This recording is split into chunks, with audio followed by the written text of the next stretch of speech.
നമസ്കാരം. AI എന്ന ചുരുക്കപ്പേരിൽ അറിയപ്പെടുന്ന ആർട്ടിഫിഷ്യൽ ഇന്റലിജൻസ് അഥവാ നിർമ്മിത ബുദ്ധി ആധുനിക ലോകത്തിന്റെ തുടിപ്പായി മാറിക്കഴിഞ്ഞു.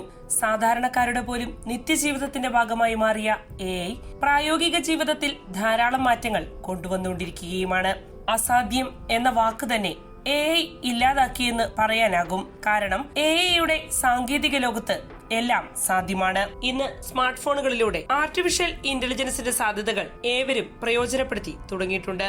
അതിനാൽ തന്നെ അറിയാത്ത വിഷയങ്ങളെ കുറിച്ചുള്ള സംശയങ്ങൾക്കും ചോദ്യങ്ങൾക്കും ഞൊടിയിടയിൽ ഉത്തരങ്ങൾ സ്വന്തം കൺമുന്നിൽ ലഭ്യമാകുന്നു. ആരോഗ്യ പരിശോധന, വെർച്വൽ അസിസ്റ്റന്റുകൾ, സ്വയം നിയന്ത്രിത വാഹനങ്ങൾ, സ്മാർട്ട് കൃഷി തുടങ്ങിയ മേഖലകളിൽ AI വ്യാപകമായി കഴിഞ്ഞു.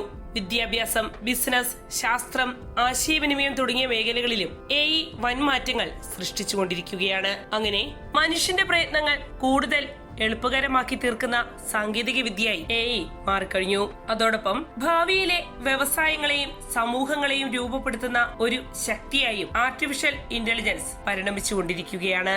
ഇത്രയേറെ സാധ്യതകളും പ്രാധാന്യവുമുള്ള ആർട്ടിഫിഷ്യൽ ഇന്റലിജൻസിന് ഏറെ ആശങ്കാജനകമായ ഒരു മറുവശം കൂടിയുണ്ട് എന്നതാണ് യാഥാർത്ഥ്യം. AI-യുടെ ഗോഡ്ഫാദർ എന്നറിയപ്പെടുന്ന ജെഫ്രി എവറസ്റ്റ് ഹിൻഡൻ തന്നെ ഈ സാങ്കേതിക വിദ്യയുടെ അനിയന്ത്രിത വളർച്ച ലോകത്തിന് വലിയ വിപത്തായി മാറുമെന്ന മുന്നറിയിപ്പുകൾ പലപ്പോഴായി നൽകിയിട്ടുണ്ട്. AI മനുഷ്യരാശിക്ക് ഗുരുതര ഭീഷണി ഉയർത്തുന്നുവെന്ന് അദ്ദേഹം അടിയുറച്ച് വിശ്വസിക്കുന്നു. അടുത്തിടെ അദ്ദേഹം വളരെ ഗൗരവകരമായ ഒരു പ്രസ്താവന ഇറക്കുകയുണ്ടായി. ന്യൂക്ലിയർ ബോംബ് പോലുള്ള ആണവായുധങ്ങൾ സൃഷ്ടിക്കാൻ പോലും AI മനുഷ്യനെ സഹായിക്കുമെന്ന സ്ഥിതിയിലേക്ക് എത്തിയിരിക്കുകയാണ്. ഏതൊരു വ്യക്തിക്കും എന്തും സാധ്യമാക്കാനാകുമെന്ന നിലയിലേക്ക് ഈ സാങ്കേതിക വിദ്യ വളർന്നു കഴിഞ്ഞു. ഇത് ഏറെ ആഴത്തിലുള്ള ആശങ്കയാണ് അദ്ദേഹം ചൂണ്ടിക്കാണിക്കുന്നു. വെറുമൊരു സാധാരണക്കാരന് വലിയ ഗവേഷണ നിരീക്ഷണത്തിന്റെ ആവശ്യങ്ങളൊന്നുമില്ലാതെ തന്നെ AI സഹായത്തോടെ ജൈവായുധങ്ങൾ നിർമ്മിക്കാനാകുമെന്നത് വെറുമൊരു സങ്കല്പമായി മാത്രം തള്ളിക്കളയാനാവില്ല. കാരണം അതിന്ന് സാധ്യമാണ്. ഇത്രയേറെ വളർച്ച AI സാങ്കേതിക വിദ്യ പ്രാപിച്ചുവെന്നത് ഏറെ ഭയാനകമാണ്. ജെഫ്രി എവറസ്റ്റ് ഹിൻഡൻ പറയുന്നു, മനുഷ്യന്റെ കഴിവുകളെ AI ഉടൻ മറികടക്കും. വിശാലമായ ഡാറ്റാ സെറ്റുകളിൽ നിന്ന് പഠിക്കാനുള്ള AI-യുടെ കഴിവ് മനുഷ്യനേക്കാൾ ഫലപ്രദമായി മനുഷ്യന്റെ വികാരങ്ങളെയും പെരുമാറ്റങ്ങളെയും സ്വാധീനിക്കാൻ അതിനെ പ്രാപ്തമാക്കുന്നു. കാരണം AI ബുദ്ധിമാനാണ്, അദ്ദേഹം അഭിപ്രായപ്പെടുന്നു. AI സാങ്കേതിക വിദ്യയിലെ മാറ്റത്തിന്റെ വേഗം പ്രതീക്ഷിച്ചതിനേക്കാൾ വേഗത്തിലാണ്. അടുത്ത 20 വർഷത്തിനുള്ളിൽ മനുഷ്യനേക്കാൾ ബുദ്ധിയുള്ള AI സങ്കേതങ്ങൾ ഉണ്ടാകാനിടയുണ്ട്. AI പോലെ മനുഷ്യനേക്കാൾ ബുദ്ധിയുള്ള മറ്റൊന്നിനെയും മുൻപ് നമുക്ക് കൈകാര്യം ചെയ്യേണ്ടി വന്നിട്ടില്ല. ഭൗതിക ശാസ്ത്ര നൊബേൽ സമ്മാന ജേതാവ് കൂടിയായ ബ്രിട്ടീഷ് കനേഡിയൻ കമ്പ്യൂട്ടർ ശാസ്ത്രജ്ഞൻ ജെഫ്രി ഹിൻഡൻ പറയുന്നു, അദ്ദേഹത്തിന്റെ അഭിപ്രായത്തിൽ വരുന്ന 30 വർഷത്തിനുള്ളിൽ AI മനുഷ്യകുലത്തിന് തന്നെ വിപത്തായി മാറുമെന്നാണ്. ന്യൂറൽ നെറ്റ്വർക്കുകളും ഡീപ് ലേണിംഗും വികസിപ്പിക്കുന്നതിൽ നിർണായക സംഭാവന നൽകിയിട്ടുള്ള ശാസ്ത്രജ്ഞനാണ് ജെഫ്രി ഹിൻഡൻ. 1980-കളിൽ അദ്ദേഹം വികസിപ്പിച്ച ബാക്ക് പ്രൊപ്പഗേഷൻ എന്ന സാങ്കേതിക വിദ്യയാണ് ഇന്നത്തെ AI മോഡലുകളുടെ അടിത്തറ.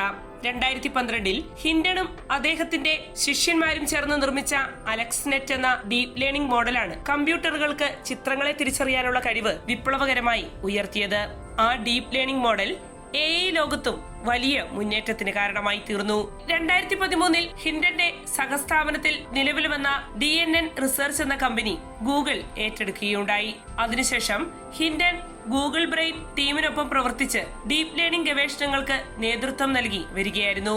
ഗൂഗിളിന്റെ ഇമേജ് റെക്കഗ്നിഷൻ, സ്പീച്ച് റെക്കഗ്നിഷൻ തുടങ്ങിയ നിരവധി AI സംവിധാനങ്ങൾ അദ്ദേഹത്തിന്റെ ഗവേഷണ ഫലമായി ഉരുത്തിരിഞ്ഞതാണ്.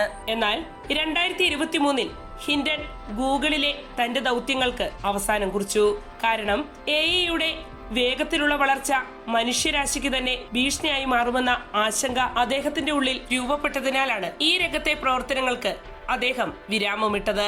AI മേഖലയിൽ പ്രവർത്തിച്ചുകൊണ്ട് AI-യുടെ അപകട സാധ്യതകളെ കുറിച്ച് തുറന്നു സംസാരിക്കാൻ കഴിയില്ല എന്ന് കരുതിയതിനാലാണ് താൻ ഗൂഗിൾ വിട്ട് പുറത്തേക്ക് വന്നതെന്നാണ് അദ്ദേഹം പറയുന്നത്. AI സാങ്കേതിക വിദ്യയുടെ അപകട സാധ്യതകളെ കുറിച്ചുള്ള അദ്ദേഹത്തിന്റെ മുന്നറിയിപ്പുകൾ ലോകം ഇന്ന് ഏറെ ചർച്ച ചെയ്യുകയാണ്. അതേസമയം ജെഫ്രി ഹിൻഡന്റെ വാദഗതികളെ നിരാകരിക്കുന്ന ഒട്ടനേകം ഗവേഷകരുമുണ്ട്. ഹിൻഡന്റെ മുൻ സഹപ്രവർത്തകനും ട്യൂറിംഗ് അവാർഡ് ജേതാവുമായ മെറ്റയിലെ ചീഫ് AI ശാസ്ത്രജ്ഞൻ യാൻ ലെഗുൻ അക്കൂട്ടത്തിൽപ്പെടുന്ന പ്രമുഖ വ്യക്തിയാണ്. യാൻ ലെഗുന്റെ അഭിപ്രായത്തിൽ AI മോഡലുകളായ ലാർജ് ലാംഗ്വേജ് മോഡലുകളുടെ പ്രവർത്തനങ്ങൾ പരിമിതമാണെന്നും ഭൗതിക ലോകവുമായി അർത്ഥവത്തായി ഇടപഴകാൻ അത്തരം AI മോഡലുകൾക്ക് കഴിയില്ല എന്നുമാണ്. അതിനാൽ തന്നെ AI യഥാർത്ഥ ലോകത്തിന് വിപത്തായി മാറില്ല എന്നാണ് യാൻ ലെഗുൻ ചൂണ്ടിക്കാണിക്കുന്നത്. വാർത്തയുടെ നിറം തേടി തനി നിറം.